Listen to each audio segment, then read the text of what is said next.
வணக்கம். செட்டிநாடு சிமெண்ட் ஆலையில் உள்ளே தனியாரால் நடத்தப்பட்ட கேண்டீனில் தடை செய்யப்பட்ட ஹான்ஸ் பான்பராக் 400 பாக்கெட்டுகளை போலீசார் பறிமுதல் செய்தனர். இனி விரிவான செய்திகள். அரியலூர் அருகே உள்ள செட்டிநாடு சிமெண்ட் ஆலையில் முருகேசன் என்பவர் மதுரம் என்ற பெயரில் கேண்டீன் நடத்தி வருகிறார். இவரது கடையில் அரசால் தடை செய்யப்பட்ட புகையிலை பொருட்கள் விற்பனை செய்யப்படுவதாக கிடைத்த தகவலின் பெயரில் போலீசார் கடையில் சோதனை செய்தனர். சோதனையில் ஹான்ஸ் பான்பராக் உள்ளிட்ட அரசால் தடை செய்யப்பட்ட 400 புகையிலை பாக்கெட்டுகளை போலீசார் பறிமுதல் செய்தனர்.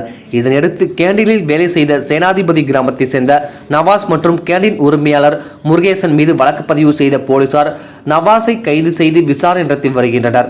மேலும் தலைமறைவான கேண்டீன் உரிமையாளர் முருகேசனை போலீசார் தேடி வருகின்றனர். டிஎன் செய்திகளுக்காக அரியலூர் மாவட்ட செய்தியாளர் எஸ்பி ரவிச்சந்திரன்.